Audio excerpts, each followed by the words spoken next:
চলো আজকে তোমাদের সাথে শেয়ার করি এই গরমের কিছু refreshing summer drinks. Hi everyone, আমি সুস্মিতা। আমার চ্যানেলে তোমাদের সবাইকে অনেক অনেক স্বাগত জানাই। এই গরমে তোমরাও কিন্তু বানিয়ে ফেলতে পারো এইরকম টেস্টি টেস্টি সামার ড্রিঙ্কস, তাও আবার ঘরের উপকরণ দিয়ে। চলো এবার দেখে নাও তোমরাও এই ড্রিঙ্কস গুলো কিভাবে বাড়িতে ঝটপট বানিয়ে নিতে পারো। তো চলো প্রথমে স্টার্ট করা যাক কোল্ড কফি রেসিপি দিয়ে। তো প্রথমে আমি একটা বাটিতে 3 চামচের মতো চিনি দিয়েছি। মিষ্টিটা কিন্তু তোমরা তোমাদের অ্যাকর্ডিং ইউজ করতে পারো।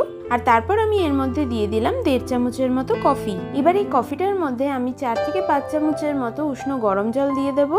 খুব বেশি জল দিলে কিন্তু কফিটা ভালো মতো হুইস্ক করা যাবে না, তাই আমি যে পরিমাণ বলেছি সেই পরিমাণেই জলটা দিয়ে দেবে। এবার একটা হুইস্কারের সাহায্যে আমি কফিটাকে ভালো করে হুইস্ক করে নেব। আমি এখানে হুইস্কার ইউজ করেছি, কিন্তু এখন একটা ট্রেন্ড চলছে ছাঁকনি দিয়ে কফিটাকে হুইস্ক করার, বা তোমাদের কাছে যদি কফি ব্লেন্ডার থাকে সেটা দিয়েও কিন্তু তোমরা হুইস্ক করে নিতে পারো। আমার কাছে কিন্তু হুইস্কারটাই বেস্ট মনে হয়। আর দেখো কফিটা কত সুন্দর থিক এবং ক্রিমি হয়েছে। তো চলো এবার সার্ভ করে নিই। তার জন্য আমি একটা গ্লাস নিয়েছি আর তাতে কিছুটা দিয়ে দিয়েছি আইস। যেহেতু কোল্ড কফি বানাচ্ছি তাই এখানে কিন্তু দুধটাও আমি একদম ঠান্ডা ইউজ করেছি। এখানে কিন্তু আমি 1.5 কাপের মতো দুধ দিয়ে দিলাম, আর তার উপরে হুইস্ক করা কফিটাকে আমি ভালো করে দিয়ে দিলাম। আর লাস্টে ওপর দিয়ে গার্নিশিং করানোর জন্য ছড়িয়ে দিলাম অল্প একটু কফি। তো দেখো দোকানের মতো কোল্ড কফি কত সহজেই বাড়িতে রেডি হয়ে গেল। তোমরা কিন্তু এই কফিটাকে এইভাবেও সার্ভ করতে পারো, বা দুধের সাথে কফিটাকে ভালো করে মিশিয়ে নিয়েও সার্ভ করতে পারো। তো চলো এবার সেকেন্ড ড্রিঙ্কটা তৈরি করা যাক, আর সেটা হচ্ছে চকলেট শেক। তো তার জন্য প্রথমেই কিন্তু আমি একটা মিক্সিং জারে দিয়ে দিচ্ছি 1.5 চামচের মতো আইসক্রিম। ভ্যানিলা আইসক্রিমের ফ্লেভারটাই কিন্তু এখানে বেশি ভালো লাগে, আর এটা কিন্তু চকলেট শেকটাকে অনেকটা বেশি থিক করে। এবার এই মিক্সার জারের মধ্যে আমি দিয়ে দিচ্ছি আমুল চকলেট। তোমাদের কাছে যদি ডেয়ারি মিল্ক থাকে তাহলে তোমরা সেটাও এখানে দিয়ে দিতে পারো। আর তারপর দিয়ে দিলাম 1 চামচের মতো কোকো পাউডার। এতে কিন্তু চকলেট শেকটা দেখতে অনেকটাই বেশি ডার্ক লাগবে।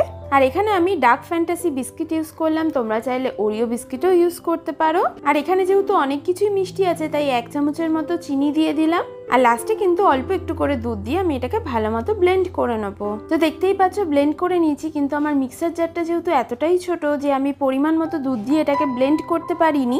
পরে এতে পরিমাণ মতো দুধ দিয়ে আমি ভালো করে মিশিয়ে নিলাম। তোমাদের কাছে যদি বড় মিক্সার থাকে তাহলে কিন্তু তোমরা এতে পরিমাণ মতো দুধটা দিয়েই একবারে ব্লেন্ড করে নেবে। তো চলো এবার ঝটপট সার্ভ করে নিই। তো তার জন্য একটা কাপের মধ্যে আমি ভালো করে হার্শিস সিরাপ লাগিয়ে নিয়েছি। এতে কিন্তু কাপটা দেখতেই জাস্ট ভালো লাগে, তোমাদের কাছে যদি না থাকে তোমরা এটা স্কিপও করতে পারো। এবার কাপের মধ্যে কয়েকটা আইস কিউব দিয়ে আমি চকলেট শেকটাকে ঢেলে দিলাম। ব্যাস রেডি হয়ে গেল আমাদের চকলেট শেক। তোমরা চাইলে এর ওপরে আইসক্রিম, চকলেট এইসব দিয়েও গার্নিশিং করতে পারো, কিন্তু আমি এটাকে সিম্পল রেখেছি। তো কেমন লাগলো আজকের এই দুটো রেসিপি অবশ্যই কিন্তু কমেন্ট করে জানিও। তো চলো দেখা হচ্ছে নতুন কোনো ভিডিওর সাথে।